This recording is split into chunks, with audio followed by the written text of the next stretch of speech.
ito, ang ating pamagat, is pointing them to the right way. He's the only Jesus. Tama ba? Point them to the right way. Here's the only Jesus. So, babasahin ko muna sa Pinoy version ng Hebrews 12 verse 2. Wala masyado makitang magandang talata na medyo ampat dito. At ang Philippians 2, 5 to 11 verses 10 to 11 lang yan. 10 pinalagay ko. Ano po? 9 to 11. So, babasahin ko muna sa Pinoy version. Natutuwa ko dito sa Bible, hindi ko nadala. Dapat pala din ako. Ang sabi dito, i-focus natin ang ating mga mata kay Jesus. Siya yung nag-lead sa atin para makumpleto ang faith natin. Di ba? Parang napaka-modern. Taglish, ano po, Pinoy version niyo. Sige, tignan na natin yung ating King James Version. Ang sabi dyan, dun muna sa ano tayo, sa Hebrews 12 verse 2. Ayan. Namasdan natin si Jesus na gumagawa at sumasakta ng ating pananampalataya, na siya dahil sa kagalang nilagay sa harapan niya, ay nagtiis ng krus na niwalang bahala ang kahihiyan at upo sa kanan ng luklungan ng Diyos. Ang ganda, di ba? Tignan naman natin ang Philippians 2, 9 to 11. Kaya siya naman ay pinakadakila ng Diyos at siya'y binigyan ng pangalang lalo sa lahat ng pangalan. Kinanta natin kanina yan. Upang sa pangalan ni Jesus ay iluhod ang lahat ng tuhod na nasa langit at nasa ibabaw ng lupa at nasa ilalim ng lupa. At upang ipahayag ng lahat ng mga dila na si Jesucristo ay Panginoon sa ikaluwalhati ng Diyos Ama. Okay na? Wala na? Okay. So di ba na napakaganda na malaman na tayo po ay naituro sa tamang relasyon ngayon, sa tamang tagapagligtas. Even po ba, aminin natin o ninyo, kasi kami pinanganak sa tradisyon, pinanganak kami born again na. Ibig sabihin, yung karamihan sa inyo ay galing sa tradisyonal. Pero nakalaya kayo doon. Kasi may nagturo. Itinuro si Jesus sa inyo. Amen? Kaya ngayong umaga, sabi nga dito, kung titignan po natin, minsan ay may mga bagay tayo na ituturo sa ating kapwa na ipapayo. Para magkakapatid yun na ililid, na irereto, na ipipilit, parang gano'n, na i-convince, na sumigi sila. Ngayon pagdating sa gitna, hindi na nila alam. At nung babalikan nila kayo para itanong, ang sabi nyo ay, sinabi ko lang naman, ba't ka pumasok? Diba? Ngayon, pwede rin makarinig sila sa iba, sa hindi naman nagturo sa kanila, pinasok mo yan, labasan mo. Ikaw ang pumasok dyan, desisyon ka, lumabas ka dyan. Di mo ba ang Panginoon, pero hindi siya talata, may mga bagay doon sa kalagitnaan ng mga pagsubok na yun, kapag hindi na natin kaya, ang Diyos mismo ang maglalabas sa atin sa pagkakaligaw natin. Have you ever trust Jesus? Ang daling sagutin niya, di ba? Second question, 100% mo ba yung pagtitiwala natin sa ating Panginoon? Di ba? Kasi sabi dito, it depends. Siguro, kung paano mo siya nakikilala sa buhay mo. Kung gano'n nakarami yung mga naranasan mong ginawa niya sa buhay mo. Pero, huwag kayo, nakasiguro. Marami pa rin ang nakapagpatunay na nabiyayaan na, nahimalaan na. Di ba, may nagpatotoo nga nun, nangyari sa buhay nila. Sa nakilala niya. Pero, umalikod pa rin. Di ba? Bandang huli. Kaya nga sabi, huwag tayo mag-akala na tayo nakatayo. Pero sa isang iglap ay tayo'y mabubuhal. Yung pala yun. Na ibig sabihin, yung ating pananampalatayang natagpuan, relasyon sa Diyos, ay baka naiiba na po ng landasin. Naiiba na ng tinatawag na focus. Parang nagsimula tayo sa Panginoon, bandang muli papalayo na pala tayo sa Panginoon. Tandaan po ninyo, tayong nandito na sa loob ng bakod o nasa tinatawag na tupaan ng Panginoon, ay pilit pa rin po tayo gustong nakawi o o kainin ng mga lobo. Nakuha ninyo? Kaya nga may pastor nun si David, di ba? Nagbabantay siya ng mga tupa. So yung mga pastor, ganoon din kayo nagtuturo para kainin niyo yan, namin nyo, nang hindi kayo maligaw ng doktrina. Sapagkat lahat naman ang ating kinukuha ay sa Bible. Lagi ko sinasabi sa mga Katoliko na sinashare ko, binibigyan ko ng Bible, sinasabi ko, yung Bible nyo, Bible namin, isa lang. Ang pinagkaiba lang, hindi kayo nagbabasa. Dahil binibigay ko yung basahin mo, doon mo mapapatunayan yung mga sinasabi ko o sinasabi ng Diyos. Totoo. Di ko ba? Kaya tuloy tayo. Sabi nga, have you met someone? Meron na ba kayong nakatagpo na tinanong kayo tungkol sa inyong reliyon at sa inyong buhay Kristiyano? Okay, na makakasagot niyan. Ano kaya yung tinanong? Positibo o negatibo? Ay na rin na makakasagot niyan. Di ba? Siyempre kasi, pwedeng, Kristiyano ka ba? Oo. Pala, nagtapo ka ng basura doon sa bakuran niya, nakikita ka niya, nagsisimba ka, di ba? Kaya, imbis na atakihin ka, tinanong ka na lang ng gano'n. O kaya naman ay pwedeng sabihin, anong reliyon mo? Bakit lagi kayong walang paglinggo? Saka parang nababalitaan ko, inuuna mo yun kaysa sa mga unang okasyon, o kaya kinakansel mo yung ibang lakad, basta huwag lang mapabayaan nyo. Ano ba reliyon kayo? Diba kasi, sa amin kasi, umating kayo hindi ka hanapin eh. Diba? Kaya yun, meron na ba nagtanong? Pag hindi kayo tinatanong, lagi ko sinasabi kayo ay robot. Ano po? Kaya kung tinatanong kayo, kayo ay tao. At may nakikita sila sa inyo. Kayo po ba may napapansin sa kapwa nyo? Yung sa labas, sa sekular. Di ba, mayroon tayong mata, mapamusga. Pwede natin sabihin na sila ay masama o sila ay mabuti. Ngayon, lingap natin ating mata sa kapaligiran. Gano'n natin mabuti kasi yung katabi nyo ay mga mahal din nyo sa buhay yan. Kaya wala kayo masasabi kung di mabuti. Ano po? Okay, nakita nyo na. Kilala nyo po ba sila? Ayan na naman. Hindi po akong tatanong. Ang tanong ko sa isang tingin, kilala nyo po ba sila? Kasi doon na lang eh. Pwede na akong magtanong. Tatay yan, kilala mo ba ito sa tingin? Oo. Mati ba yan? Tingin ko, oo. Di ba, mabait ba yan sa tingin? Oo. Gusto nyo gano'n na lang ba tanong nga? Di ba? Kaya, yung tanong ko doon sa huli eh, tatagal ba yan sa tingin mo? Ayun na eh, di ba? Hindi na magtatalon. Kaya tingnan natin ngayon. Sabi nga dito, no? Back to ourselves. Have we ever pointed someone to Christ? Meron na ba kayong naituro na dala kay Kristo sa paanan ni Kristo? O mas marami yung naligaw na wala na tisod? Kayo makakapagsabi niya. Pero balik tayo sa unang question. Meron na ba kayong nadala na kaya na ituro kay Kristo? Kasi, kung titignan po natin, we need to bring someone at this good story. Sa paanan ng Diyos, kailangan magdala tayo ng kaluluwa. At hindi tumitigil yung programa niyo. Yun ang isa sa iniwan ng Panginoon habang siya'y inaago ng alapaap na sinabi niya, going into all the world and preach the gospel. When we say preach the gospel, it could be an oral preaching or a live preaching. Live witness tayo. Nagbabago tayo, hinahangaan tayo. Parang gano'n na rin yun. Nagkakaroon ka na rin ng tinatawag na na-flex mo kung sino si Kristo na bumago sa'yo. Na nagbigay ng kapangyarihang baguhin ka. Kaya sila magwa-wonder. Ano po? At ang sabi dito, this is what we've been neglecting. Yung harvesting the soul. Ang tanong ko, tagaan na po ba tayo ng kaluluwa ngayon? Ba't hindi nyo masagot? Kasi kung hindi talaga kayo makakasagot, hindi kayo aani. Di ba? Kasi alam nyo, wala pang aani. Ang tanong, wala pa pang aanihin ngayon na kaluluwa? Marami. Sino-sino yung mga tinatawag na anhing kaluluwa? Ito yung mga taong nawawala ng pag-asa. Taong may mga problema, may sakit, at may mga tinatawag na pangungulila.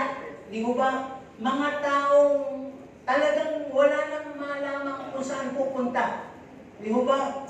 Kaya nga, di ba nakuha yung mga, sabi ko pala, nakuha yung kantang yan, tupang ligaw, at saka yung Jesus na nasaan kaya ako kung wala ka? Nakanta mo yan dahil nakilala mo na si Jesus. Ngayon nakita mo, you are being found by your Savior, gumanda ang buhay mo, yung wala ng pag-asa ng karuna. Di ba? Yung papunta ka sa doom, ay may kaligtasan na, may hope na. May everlasting life pa doon sa mga mamamatay. Bagamat mamamatay, mabubuhay. Kaya, nasabi ng lumikha ng kantang yun, nasaan kaya ako? O saan kaya ako pupunta? Jesus, kung wala ka. Di ko na malaman. Di ba? Pero salamat at nakilala natin ang Panginoon. So sabi ko nga kanina, na-neglect natin to, na-skip natin, at nakalimutan natin gawin yung pangangaluluwa. Aminin natin yan. At ang sabi, many believers in Christian are just happily seated here. Kayo po ay masaya? Sumagot kayo, kayo po ay masaya? Sabi ko na nga ba masaya lang na nakaupo, di ba? Na nakikinig ng sermon. Pero sabi dito, no, kayo po ba ay, do you ever feel blessed? Nag-bless ba kayo? Sabi ko na naman. Pero, masaya kayo, nag-bless kayo, hindi pa nyo sinisimulan ang misyon. Diba? Hindi pa rin kayo nangangaluluwa. Sino dito yung nakakulong lang sa bahay? Mostly, hindi lumalabas ang bahay. Okay, walang sasagot. Baka mapagkamalang mong Sino naman dito yung lumalabas araw-araw, napupunta sa palengke, may mga inaayos, may mga pinupuntahan, pumapasok sa trabaho, di ba? Pupunta kaya sa bukid. Wala rin. Meron po ba? Oh, huwag niyong sabihin na sa bawat araw ay hindi naging potensyal. Para maging potensyal na araw to, na makakita ka ng potensyal na tao, potensyal na pagkakataon, potensyal na oras, para sabihin itong tao tayo may potensyal na maligtas. Sisimulan po ng magsalita. Sisimulan po ng mag-share. Di ba? Kung hindi naman wala kang makausap sa iyong workplace, sa iyong eskwelahan, makitaan ka ng pagiging Kristiyano ka. By your good deeds, let your light shine before men, that they may see, dahil may mata sila, your good works, hindi yung cheating, no, sa oras, sa mga gamit, no, hindi lakwatsa, hindi nagtatrabaho pero laro ng laro, nakikita kayo. Pero pag alam ka ng Diyos, ipakita mo yung tama. At doon nila makikita, ba't kaya ganito itong taong to? Ay kasi, meron pala siyang Diyos na kinikilala. Or, he or she would say, born again pala yun. Kaya pala. Kaya magkakaroon sila ng desire sa puso na gusto ko rin magkaganyan. Di ba? Alam niyo lahat naman ng tao gustong magbago, di ba? Sino dito yung hindi nakaramdam nun? Yung bahala na. Kung sasama pa ako, mas masama pa ako. Di ganun ba? Wala naman, di ba? Parang lahat tayo, pag nagkaroon tayo, nakakumit tayo ng kasalanan, gusto kagad natin mawala yun o magbago tayo. Amen po ba? So, ganun din po yung mga taong labas. Kung sila po ay gumagawa ng mga katiwalian at nakikita naman nila kayo na nagpapatuloy sa pagpapakabanal, mai-encourage po sila na magkaroon ng pag-asa na bakit ito kakaiba, bakit ito banal, bakit ito nagpapakabuti kahit walang nakatingin. Di ba? Kaya kung titignan po natin, remember, the Lord our God is the God of harvest, the Lord of the harvest. Hihingan niya tayo ng ani. Di ba? Nasa kanyang pagdating, pagsalubog sa atin, itatanong niya na saan yung ani mo. Ibig sabihin, meron bang naligtas sa buhay na ibinuhay mo? Nangyayari ba yun? Kaya nga po na ikwento, nakikita sa Matthew 25:14-30, yung parable of giving talents. May nagbigay ang Panginoon ng 5 talento, may nagbigay siya ng 2 talento, at may binigay siya ng 1 talento. Di ba? So sa matuling sabi, yung binigyan ng 5 na doble, yung binigyan ng 2 na doble, yung binigyan ng 1, walang nangyari, natakot, tinago sa ilalim ng lupa. At nang dumating ang Panginoon upang singilin yung mga talentong binigay, yung binigyan ng 5, dumoble, yung binigyan ng 2, dumoble. Kaya sabi niya, good and faithful servant, Yung binigyan ng isa, hinanapan. Sabi niya, tatakot ako, hindi ko ginalaw. Binabalik ko na lang sa'yo. Nakita naman natin yung kaparusahan ng Panginoon. Ano po? Kaya ibig sabihin lang, binigyan tayo ng Panginoon ng pag sinabing talento, marami yan. So sakop niyan yung tinatawag na mensahe ng kaligtasan meron tayo ngayon. Yan ba ay magmumultiply? Yan ba ay mapapasa, mare-recognize? Yan ba ay mabro-broadcast? May papakita mo ba? Katulad ng sinasabi sa Matthew 5:16. At dahil sa isang kaluluwa, magiging dalawa kayo, at kayong dalawa magiging apat kayo, at kayong apat magiging 8, hanggang each one, bring one, at ang kaligtasan lalaganap. So magkakaroon ng harvesting of souls. Yun, ang hahanapin ng Panginoon pagdating niya. Kaya, ang sabi nga dito, marami ang nadalo. Amen po ba? Nagbibigay. Umuupo dyan. Isama na rin natin yung mga natutulog, nagchichismisan, at bulong ng bulong. No, ang sabi nga dito, it will not all help us to go up in heaven. Hindi tayo mapupunta sa langit kung tayo ay nakaupo dyan, nagbibigay sa Panginoon, nagpapakabait dyan. Ano po? At lalo na, natutulog na. Ako, nagchichismisan at nagpupulungan lang. Wala po. Kaya, tingnan natin. Unang bahagi, our delays and mistakes in directing someone. May pagkakamali tayo minsan sa pagtuturo. Ano po? Sa mga tao sa paligid natin. Sometimes, imbes na i-carry natin yung word of salvation, o reflect natin yung salvation na tinanggap natin, we are not pointing them to Christ, but pointing them to ourselves. Uso yan. Ang sabi dito, marami sa atin ang winiwin natin sila, ini-influence natin sila, nagpapakita tayo ng maraming pabor sa kanila, ina-assist natin sila sa kanilang pangangailangan, at halos maposession natin sila, halos parang kapatid na nga natin ang turing natin sa kanila. And we will summon them, their loyalty. Pagka masyado na tayo kabit-kabit at malapit sa isa't isa, ando na yung loyalty, parang nakapo tayo ng barkadahan, tropahan. At naghanap din tayo ng mga tinatawag ng appreciation. Pero nanineglect natin na ituro sila kay Kristo. Ibig sabihin, dumami yung nakilala ko. Pero hindi mo pa rin itinuturo kay Kristo. Itinuro mo lang sa sarili mo kapakinabangan. Di ko ba? Masakit, pero totoo yun. Minsan, Kristiyano tayo, we carry His name.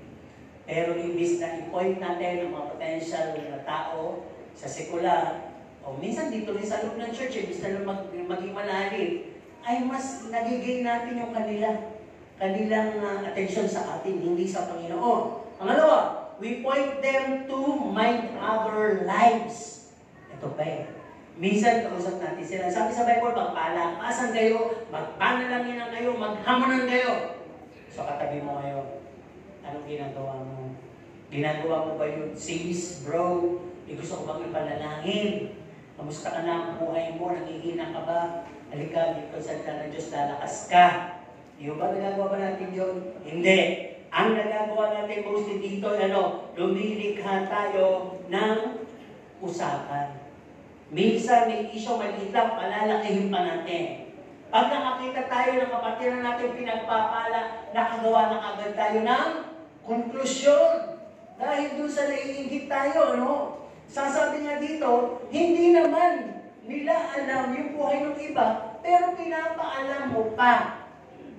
Tama? Kaya iba nagugulat nung nakilala nila, akala ko ganun kasabi kasi nila. O yun, nauna yung sinabi nila bago mo siya nakilala. At ang sabi din dito, imbis na i-point natin sila sa Panginoon, ipinopoint natin sila na, alam mo ba ang kahinaan ng kapatid na yan? Pinopoint natin yung mga tinatawag na faults and flaws ng ating kapatid. Dito, mahina yan, patitisurin yan, maikitin yan, huwag ka lalapit dyan, suplado yan, may amoy yan. Lahat na sinabi mo, ano ka, geographic? Kulang na lang sabi mo yung kahayupan, di ba? At ang sabi din dito, sometimes we share it to those who haven't noticed it. Kaya naman itong kapatid mo na sinabihan mo may amoy, lumapit. Yes, I love you with the love of the Lord. May amoy na. Ginamit pa yung kante. Para lang masigurado. Ay, mali po yun. At ang sabi nga dito, sometimes we create yung puso-puso ngayon ng room sa FB, di ba? Yung tinatawag na magkakasama tayo sa Messenger. Chat room. Kaya nga chat room eh. Mag-chat-chatan tayo dito. Sino pag-chat-chat din natin dito? Tapos meron pang, ewan ko lang may hashtag prayer request. Pag-pray natin si kapatid, yung pala, chinichismisan natin. Di ba sa chat room? Kaya naman, hindi nyo ba napapansin yung chat room, may mga umalis dyan. Meron naman, dumadagdag. Kaya tingnan nyo kung anong klase yung chat room na kinabibilangan nyo. No? Pag ang chat room na kinabibilangan nyo ay puro salita ng Diyos, maganda yun. Pero pag puro chismis na, ay lumabas na po kayo. Di ba? Ulit tayo dito. Ang sabi, imbis na ma-point natin sila sa Panginoon, ito yung mga tinatawag na delays and mistakes natin sa pag-direct ng mga tao sa paligid natin, ay ipupunto natin na ituturo natin sila sa worldly pleasure. Diba? Kung baga sa kuwan, maliligtas na sana, lalalim na sana sa loob ng katawan ni Kristo, maglilingkod na sana, pero anong ginawa natin? Kinayag natin minsan papalabas, at meron tayo kalalakihan mamaya, kung hindi kalabas tayo, hindi kalalakihan, kamo nang dumalo. May next time. Eh bakit? Lilibre kita. Ayan na. Nangyari yung gustong mangyari. Yun eh. Imbis na makapaloob siya doon sa tinatawag na fellowship na kalalakihan, nakayag mo siya doon sa worldly enjoyment. At ang sabi dito, sometimes sa dedrain din yung kanyang spiritual interest at napipig siya na infil siya ng worldly cravings. Diba? Bisa siguro may nagtanong na sa inyo, ano yung parang sermon kanina, parang tungkol sa spiritual growth? Ano ba yung ano yun? Ano ba yung tungkol dun? Sis, bro. Eh, huwag mo rin tanong yan. Maraming mga Sundays. Ay, halika dito. Amin yung cellphone mo, ay maglaro ka dyan, may kikita ka pa dyan. Hindi natin masagot. Ora mismo. Ay, pinupunto natin sila sa mundo. We even direct them to like and follow someone in the social media. Uy, napanood mo pa to? Ito, nagbabayaran. Nakakatawa tong taong to. I-follow mo! Pero nasabi mo minsan, si Kristo nagbabago ng buhay, nagpapakasal ng problema ka, i-follow mo. Pinagsabi na ba? Wala. Kasi nung ipapalo, paluin kayo dyan ng Panginoon. Sige. Diba? Mahilig tayo, kung hindi man tayo, i-follow mo nga doon. Nakikita ko minsan kasi sa TikTok, minsan meron pa doon na, follow me, follow you back. Di ba may ganun pa? Tapos may iba naman, i-follow nyo siya. Ayan. Sa Kristiyano, nangyayari din po yun. Baka hindi natin nalalaman na imbis na ang tao ito ay mapunta sa Diyos, na ituturo natin siya sa mundo. Sa kung ano yung puso sa mundo. No? At ang sabi dito, pag nangyari na yun, then you start following the world, following the malicious act. At kaya minsan napaka-uso at napaka-cheap na lang ng sex ngayon. No? Sa isang kanto, sa isang likod ng pintuan, sa isang madilim na lugar, sa isang loob, kahit na nga public na sasakyan, nagagawa na yung mga bagay na gusto gawin sa kayan ng laman. Dahil nga, doon sa mga nakikita sa social media. So walang nagtuturo pa tungkol sa Diyos. Ano pa? Pointing them to their lost and graveyard destiny. Marami pa tayo minsan na kapatid sa Panginoon ang kasama na natin, pero naitutulak natin sila, naituturo natin sila sa pagkaligaw o doon sa tinatawag na spiritual nilang kamatayan. Ito na nga, hindi na ako masyadong babagit. Yung nagiging tayong katitusuran sa kanila. Yun yun. At sabi nga sa Bible, alam nyo na yun, pag sinabing katitusuran, maaaring nakikitaan kayo ng malicious act, malicious activity, o hindi buhay na ayaw sa pagkakatawag. Siyempre dito, parang ang tingin mo dito competition, dapat banal, dapat ganito, dapat ganyan, hindi alam, binabago pa. Kaya talagang ganun kataas yung standard niya when it comes to holiness. Kaya ano nangyayari? Umaalis, ang sabi nga sa Bible, kapag ganyan ang nangyayari, mabuti pa sa'yo, itapo ka sa dagat at hindi lang basta itapon talian na pabigat sa liig at itapon sa ilalim ng dagat. No, parang mga missing sa bungero, sabi ko. Ilagay sa sako, ilagyan pa ng pabigat na buhangin para hindi na magsabong kayo naman. Nagsasabong nga kasi. Kaya nga missing. Di ba? Missing sa bungeros. Para hindi na makapagsabong, makapagsumbong. Dalawa lang naman yung problem. Sabong at sumbong. Kaya binalot sa sako, at nilagyan ng buhangin, at saan daw? Tinapon. Saan lake? Taal Lake. Kaya bumili kayo ng tawilis. Ay, magtagal naman na yun. Nakain nyo na yung tawilis na nakakain sa mga sabongero. Ngayon pa kayo aatras, buto-buto na nga yun, di ba? Kaya huwag tayo masyadong doon sa mga balitang ano po. Okay, tuloy tayo dito. Pointing them to their lost and yun na nga, yung nakakatisod ka. Pangalawa, ang sabi, pushing them to the world, secular dreams and fantasy. Minsan kasi may nagtatanong, sis, alam mo talagang, hindi ko alam kasi nabilib talaga ako sa Diyos, ayoko maiwalay. Pero kailangan ko talaga ng malaking kita. Parang nag-iisip ako mag-abroad. Go! Wala man ng Bible consultation, wala man ng pastoral consultation, wala ng elderly consultation. Basta sabi mo, go sis! Go bro! Pagpapalain ka ng mga Arabo doon, pagpapalain ka ng mga Taiwanese doon, pagpapalain ka ng kung sino-sino doon. Just go! Pwede mo naman sabihin, di ba? Extreme na to ako kayo magagalit. Kasi ako pastor pa lang makaisipan ko talagang tungkol sa Diyos. Kasi kung sabi nga makontento tayo, ang Diyos ang bubuhay sa atin.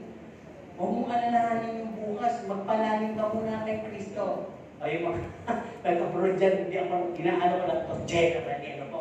No, sabi dito, ang Diyos kaya kang pagpalalim kung saan ka. Sabi nga, may langis sa ilalim ng iyong tinatapakan. Hindi literal yun. On the ground that you're standing, you would be blessed. Kung may relasyon ang tama sa Panginoon. Amen po ba? So yun, ano pa sabi dito? We are supporting their vices, weaknesses, wine, gambling, their decisions, and giving them wrong counseling. Minsan tinatanong na rin kayo ng kapwa nyo Alam mo, kung may problema ako, ito na lang ang aking kalutasan. Uminom, magsugal. Ano sabihin nyo kaya? Sige nga. Tingin ko kayo ng tayo. Anong pwede nyo sabihin nyo sa gano'n? Yun yung sinasabi niyang resolve. Yung magsugal ko uminom. Pagtapos noon, titigilan ko naman. Anong pwede nyo sabihin? Pagtahimik kayo yung kain mo man siguro. Kayo yung kasugalan. Pag wala kayo nasabi, anong pwede nyo sabihin? Tingnan nyo. Ito lang isang halimbawa na we are living in a compromised world. Takot! Takot tayo magsabi ng, huwag! Kaya niyo sabihin, huwag? Hindi. Sige nga. Sabihin nyo nga, sige! Sabihin nyo, go! Halata pa ulog Sige. Di ba dapat? Sige! Gawin mo yan! Makakala ka! Ang ibig ko sabihin. Sabi naman, pinatesting ko lang. Sige. O sabihin nyo naman, wag! Sabihin nyo, wag! Huwag mo tigilan. Di ba? Hindi, huwag mong gawin yan. Alam mo, makakalimutan mo temporary, pero babalik din ang problema. Ang solusyon sa problema mo, si Jesus. Magtatawa yun, Jesus! Pero pagka nakabalik na sa unawa yun, maaalala niya yung sinabi mo. Ganun din mo, nadayain ka sa yung pakiramdam. Pero, yung salitang Jesus na nakapasok sa kanya nung nalalasing siya, pag wala din kalasingan niya, mag-iisip yung, bakit Jesus? Hindi babalik yung pangalan ni Jesus at salita ng Panginoon ng walang kapuluhan pag sinabi mo. Amen po ba? Ay, kailangan na sabihin mo na may pananampalataya. Hindi katulad ng anak ni Seba. Bakit gano'n yung gawin ninyo Nagdududa kayo, pero pinopronta nyo si Jesus. Hindi ganun. Dapat yung pananampalataya pa rin. At ang sabi nga dito,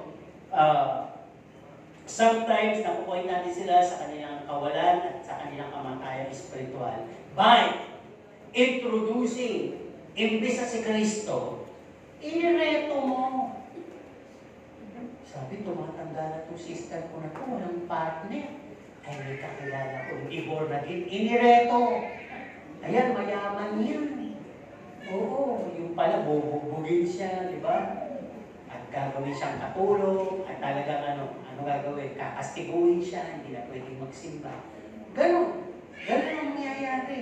Dahil doon sa maling pagrereto mo, sa maling taong pinakilala mo yung kaibigan mo, utang-erang pala, di ba? Na hindi nagbabayad, scammer pala, di ba? At mahilig tayo sa gano'n matchmaking, partner making, hanggang mawala siya sa Panginoon. Tama po ba?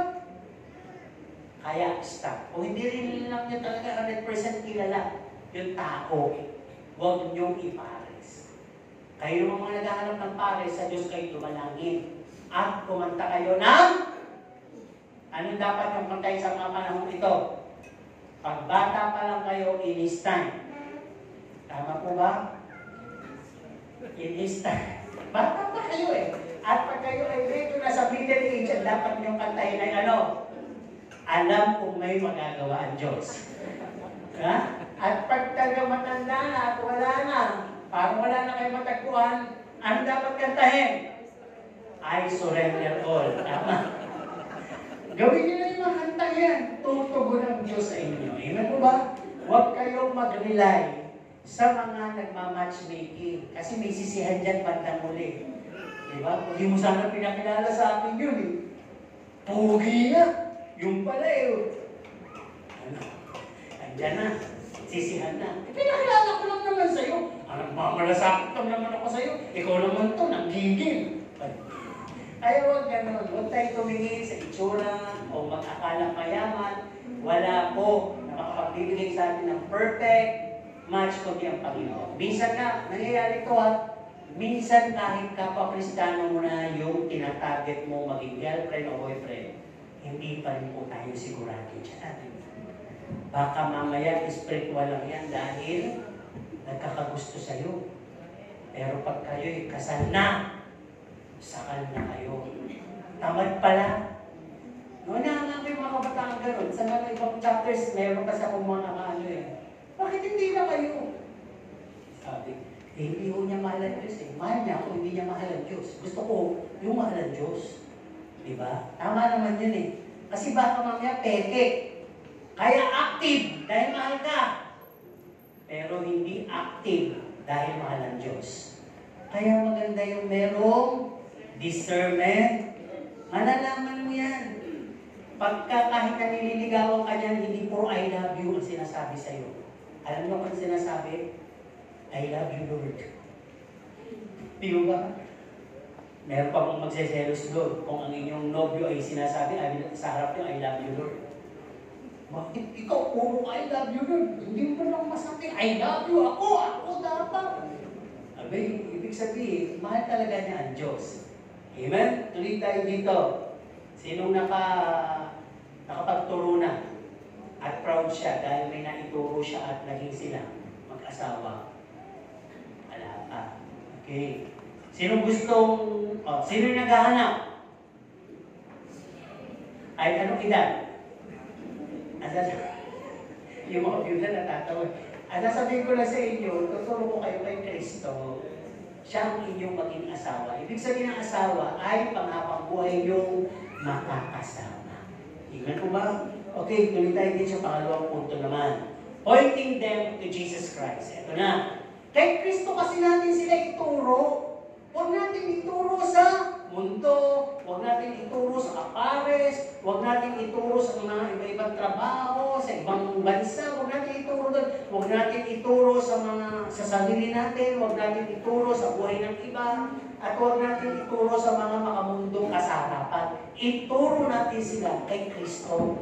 At yung pong isa sa pinakamahalagang kaganapan natin o duty natin. Amen po ba? Tanungin nga natin yung ating katabi. Kaya mo bang magturo ng tao kay Kristo? Ano sabi? Diba sabi okay, tuloy tayo. Ang sabi nga dito, sino yung mga ituturo natin? Yung mga nangangailangan ng tulong at pag-asa. Meron ba yan sa paligid? Marami. Ang hindi na makakita niyan, sarado pa ang spiritual eyes. Kaya nga, open the eyes of my heart, Lord. Dapat makita niyo yan. Baka nasa loob ng mismong bahay niyo yan. Isa sa membro ng pamilya niyo. Baka naman katrabaho, classmate, kakilala, na nangangailangan ng tulong at pag-asa. Di ba? Hindi masama na tumulong sa pera kung meron kayo. Pero, unahin niyo ituro si Kristo. Kaya pwede natin silang tanungin, ano ba pakiramdam mo? Ikaw ba'y nadi-distress, nadi-dismay? Ikaw ba'y naboboard, na-empty? Ikaw ba'y nalolost, nako-confused? Ikaw ba'y nadadown, nako-broken? Diba? Ikaw ba'y nadudum, nagi-guilty? Ikaw ba'y feeling hopeless and rock bottom? Pwede mo sabihin, there's only one way we can turn to. Yung nag-aanyaya sa Matthew 11:28. Sabi ng Panginoon, yung lahat ng binanggit ko, kabigatan po yun. Sino'y nabibigatan, nakapagod, magsiparito kayo sa akin, at kayo ay aking pagpapahingahin. Ibig sabihin, bibigyan ko kayo ng break, bibigyan ko kayo ng tulong, bibigyan ko kayo ng rescue, at bibigyan ko kayo ng kasiguruhan, sapagkat hawak ko ang bukas. At magmula ngayon, mabubuhay ka ng walang takot. Sapagkat siya rin ang nagsabi, huwag niyong alalahanin ang bukas, hayaan niyo na ang bukas ay mag-alala sa kanyang sarili. Sino may nasa bukas? Si Kristo. Diba? Siyang bahala sa'yo. Ilan po ba kaya lang kailangan talaga yung faith natin, paganahin natin sa mga bagay na yun. Minsan kasi, bago yun, option na lang ang Panginoon. Mas marami tayong nauuna sa isip kailangan ko si Pumbay, kailangan ko si Inchit, kailangan ko si Mari, kailangan ko ng makutangan. Ang daming kailangan. Yung sinabi, si Jesus kailangan mo. O bibig pang gano'n, di ba? Duda pala yun. Gumanon lang, tumaas na yung balikat, gumanon. Kinilig pa. Siguro sabi niya, napakaraming beses ko na humingi doon. Napakaraming ko na beses tumalangin, hindi naman ako tinugod. Ang tanong, ang tanong, di ba? Bakit? Ay suba ang buhay ko sa harap niya. Yun yan eh. Yung bang hinihingi mo ay needs, baka naman wants. Yung hinihingi mo ba makatuwiran o di makatuwiran? Ganun lang yun. Kayang ibigay ng Diyos ang kahit na ano, pero hindi siya magbibigay ng bagay na ikapapahamak mo. Hindi siya magbibigay ng bagay na marami ka pa at magiging sobra lang sa'yo. Eh ba? Sinong nahingi dito ng pera sa Panginoon? Iba, ayaw pa. Kasi nga nasabi ko marami pa. Kaya ka lang humihingi, wala kang pera. Ayaw mo kasing gastos yung yung stock mo. Eh paano ka bibigyan ng Panginoon hanggang hindi na uubos yung stock mo? Subukin niyo ako, sabi ng Panginoon, di ba? Kung hindi ko palitan yung mga yun, dagdagan pa, damihan pa. Di ba? Tulong niyo sa iba, sa mga nangailangan. Parang gano'n. Okay, tuloy tayo. Ang sabi din dito, ask for the Holy Spirit comfort. Pagdating sa mga bagay na yun, yung sinasabi mo, nadidistress ka, nadidismaya ka, naiinip ka, parang ikaw ay empty, parang ubus ka, parang naliligaw ka ba, nalilito ka ba? Ikaw ay parang down, nalulumo, at ikaw ay parang broken, parang wasak ang pakiramdam mo, ikaw ay parang nagtitiliman, nagigilty, feeling makasalanan. Lahat yun, ask for the Holy Spirit comfort. Ano ba? Ang sabi dito, pointing them to Jesus Christ. Looking for the truest person. Kayo po ba hinanap nyo na yung taong sa tingin nyo, they forever na katotohanan ng mapagkakatiwalaan? Yun yung taong si Jesus, na ngayon ay Diyos. Di ba? Wala naman, di ba? Kaya sabi dito, sumpain ang nagtitiwala sa kanyang kapwa. Ibig sabihin nito, hindi naman ganun yung grado ng ibig sabihin na sumpahin. Ibig sabihin, mahiya ka. Kung mas nagtitiwala ka sa kanya, may Diyos ka. Ba't mas nagtitiwala ka sa sinasabi niya kesa sa sinasabi ng Diyos? Diba? Minsan sasabihin, may threat sa atin, simba ka na simba, bigay ka ng bigay, sige, maghirap ka isang araw. Diba? Mga threat yan. Diba? Kasali na natin ito, bigay ka ng bigay, iyayaman lang naman si pastor. Diba? Kasama yun sa mga threat. Diba? Pero sabi nga dito, pag ikaw ay sa Panginoon talaga at tumitingin ka sa tao o sa Diyos na siya lang ang mapagkakatiwalaan at totoo sa lahat. No? Ang sabi dito, siya lang. Ito pwede mo sabihin sa mga nagtatanong na yun, sino ba ba? Pwede mo sabihin, siya lang ang pwede makinig at mag-care sa'yo ng totoo. Sapagkat siya lang naman ang nag-alay ng kanyang buhay sa'yo. Diba? Ano ba? At siya lang ang magiging kaibigan mo hanggang huli. Siya lang mag-protect ka sa'yo, siya lang magliligtas sa'yo, siya lang ang pwedeng umibig sa'yo at patawarin ka paulit-ulit sa lahat ng kakulangan mo. Si Jesus na yun. Ganun. Minsan kasi pag merong parang hopeless na, nakaka-feel na ng guiltiness, inaapi na ng lahat, lolokohin pa natin. Biyaan mo sila, dito naman ako eh. Ikaw, kaya kitang ano eh. Kaya kitang tayuan, kaya kitang kupupin. Pero isang araw, maiinis ka din doon. Diba? Isang araw, bibigay ka din. Kaya nga sabi dito, totoo ba yung mga sinasabi mo? Saan mo tatanong? Totoo ba yung mga sinasabi mo? Na siya talaga nakikinig, he cares, at talaga binigay ng kanyang buhay sa akin, at talaga bang kaibigan siya hanggang huli, at talaga protection na ako, patatawanin ako? Ano susunod yung sagot? Totoo yun! Tama ba? At pwede niyo sabihin, kailangan mo lang magkaroon ng genuine relationship. Ito na, papasok na tayo ngayon sa pagpapatanggap.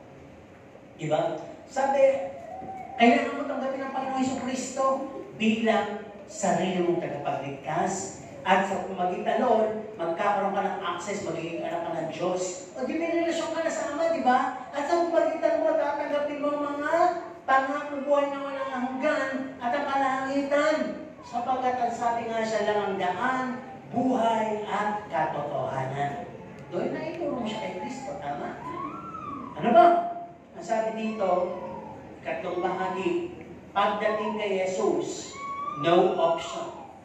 Only Jesus. Meron pa ba aliban kay Jesus sa tingin nyo na pwedeng maging kapalit niya? Pero ito sasabihin ko, baka lang hindi nyo alam. Baka no option nyo, hindi nyo lang maamin. Pag ang una ninyong pinapahalagahan at ang una ninyong pinakikinggan ay ang buhay in check, boss, opportunity, relationship, asawa, anak, kayamanan, option lang si Jesus Christ. Tandaan niyo na yung word na option. Ibig sabihin, hindi nyo kayang panindigan na sa una pa lang siya na talaga. Hindi pa na. Eh kung nga, hindi ko kailangan mga utang. Eh pero ito na si Bombay eh. Sige na nga. Ito na si Mahali. Sige na nga. Mahali ba, Mahali? Mahali naman. Diba? Diba? Kaya sabi na dito, money, fame, sex, friends, no, can make us happy temporarily. Pera, kasikatan, sex, kaibigan, papasaya, aminin natin, temporary lang yan. Lilipas yan, mawawala yan. We need to choose one. We cannot serve two masters. Tama po ba? Si Jesus na, kaya ng option, Jesus na. Si Jesus na paglilikuran mo at siya bahala sa buhay mo. Siya lang pakikinggan mo at hindi ko sino-sino. Siya lang bahala sa buhay mo. Siya lang uunahin mo, hindi ko sino-sino. Siya lang bahala sa buhay mo. Siguro sabi ng mga ito, napaka-explain naman ni Pastor. Eh talagang pagdating sa Panginoon, hindi natin pwede ito maging negotiable.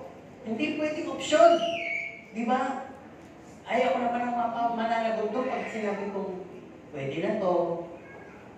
Narinig nyo ba yun? Hindi pwede yung pwede na pagdating sa Diyos. No options. Kaya nga sabi dito, enough pagdating sa Panginoong Jesus at talagang willing ka na sumunod sa Panginoong Jesus. Sabi dito, enough with our big dreams, enough with our ambitions, enough with our savings, enough with our assurance and insurances, enough with our connections and influences, enough with our self-lust and cravings. Kung talagang ang Panginoong Jesus, nasabi dito, tigilan na ang matatayog na pangarap, ambisyon, pag-iipon, mga kasiguruhan, mga insurances, mga koneksyon, influensya. Tigilan natin lahat yan. Doon pa lang makapaghahari si Jesus sa buhay natin. Ibig mo ba sabihin, Pastor, hindi na ako mangangarap? Sa'yo, gusto mo naman matulog ka, magkakaroon ka ng pangarap eh. Yun nga lang, pag di ka nagdasal, baka pag-umot. Di ba? Ibig sabihin, hindi masamang pangarap, libre yan. Kaya lang, baka kung saan ka dali ng iyong pangarap. Sino gustong mangarap? Na yumaman. Honest to goodness, ha? Mangarap yumaman. Sino gusto? Sumagot naman kayo, kunyari. Gusto magkaroon ng magandang bayan sa sakyan. Magandang buhay. Pangarap yan, ha? Hindi ko alisin sa inyo yan. Eh, sinong gustong mangarap na makarating sa buhay na walang hanggan? Eh, kaso hindi pwedeng pareho yung pangarap. Amimili ka ng isa. Ngayon, yung lahat ng gusto sa buhay na walang hanggan, itaas ang dalawang kamay. O, yun naman pala eh. O, di kayo pangarap. Kaya tigilan ang malaking pangarap. Ang ambisyon, ang pag-ipon. O yan, ha? Kaya, ibig sabihin, hindi ko ito nasabi kung hindi ko kayo inamot. Pero, since meron pa rin tayong malayang kalooban, kayo pa rin ang masusunod. No, hindi nyo pwedeng, Pastor, balance. Eh, master pa rin yun. Piliin mo talaga yung isa na. Amen po ba? So, to our conclusion, bilang, di ba? Natin yung mga mag-iitian lahat. Amen? Pagpalain ko yung lahat ng mga kumite at tuwa. Ano ba? Ang sabi dito, ang panalangin ko, sana ay nakapasok naman yung mensahe ng Panginoon. Na, si Jesus ang ituro natin, kahit sa buhay natin, siya lang ituro natin. Amen po ba? Ang sabi nga, in this world, there are a lot of negotiables, options, terms, conditions that can be profitable and applicable to our daily lives. Di ba?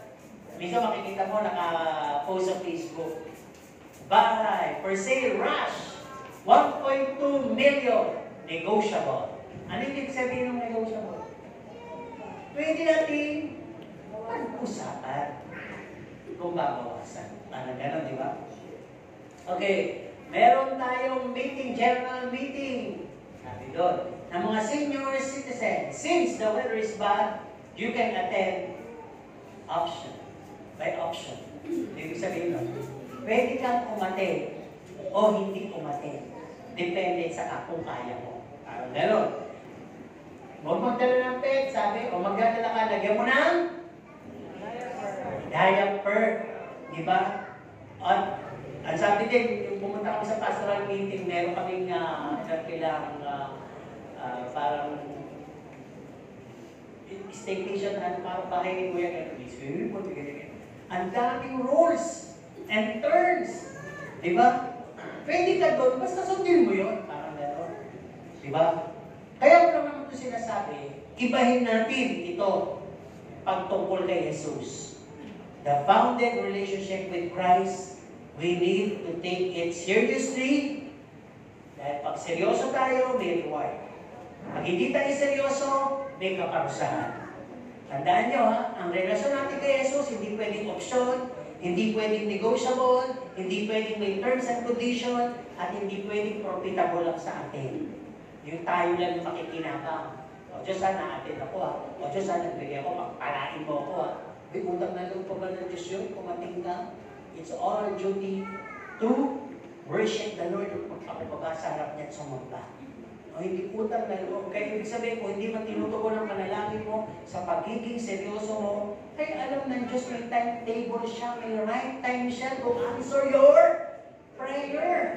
Ang dami na pong natala sa Bible na humihiling ng dasal, humihingi ng buhay, binigay ng Diyos. Pero ano nangyari sa huli? Naging kapahamakan. Kung hindi naman naging kapahamakan, pumakpak sila sa kanilang sariling kalooban. Di ba? Kay Sarah. Di ba? Kaya may gera ngayon, Iran at ang Israel. Yun yung mga consequences. At yung isang hari, di ba, bumili pa siya ng mahaba-habang buhay. Anong nangyari? Napasama pa siya. Kaya pag tingnan po natin, minsan na natin dinalangin sa Panginoon, manampalataya tayo. At His right time, dadating yan. Kasi baka pag biglang dumating, doon ka mula sa Panginoon eh. No? Sometimes our petty asking of God's reward and granting to our prayer request could lead us to be astray, maligaw na lang tayo, to be lost, mawala na tayong tuluyan, and to really forget Him. Kasi, totoo naman yun eh. Ang dami, no? Si Daddy, alam niyo naman si Daddy, di ba? Marami yung humihiling sa kanilang palalaki magkatrabaho, mga members. Nung nagkatrabaho, hindi na nakita sa church. Kasi may trabaho na. So, dahilan nila, meron ng trabaho, wala kaming time, pag-linggo eh. Di ba? Pero nung una, marunong naman, kaya ipaglaban, kaya tayo. Pero nung nasilaw na siguro sa trabaho, syempre, mas masaya sa trabaho, linggo. Di ba, marami kang makikita, kaututan nila doon. Siyempre, gusto yan siguro. Yun, talaga nakalimutan ng Panginoon. Kaya sabi dito sa conclusion natin, kung na ipapawala ang bahala mo, ang salvation o relasyon mo sa Diyos, isa lang yun. Maybe, it is easy for us to let go of our salvation, puno. Dahil hindi ka naman talaga nakatanggap ng genuine na pagtanggap. Assumption lang pala ang nangyari sa iyo. Walang reality, walang genuine. Ano po?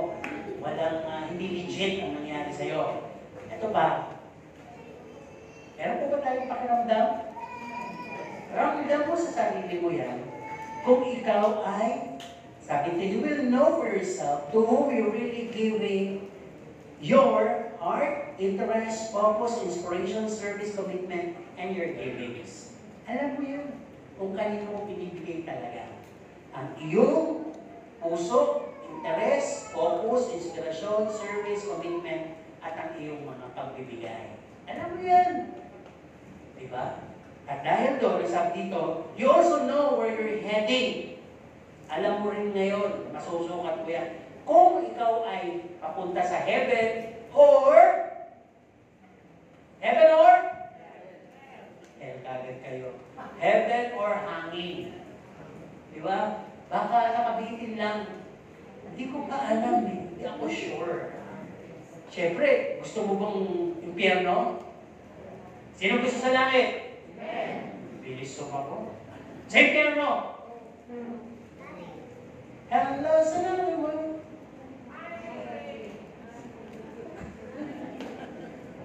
Iba na tao.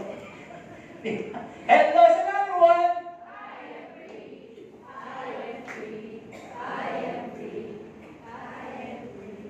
I am free kayo dyan. Pero ginawa niyo na ba yung He taught me how to love.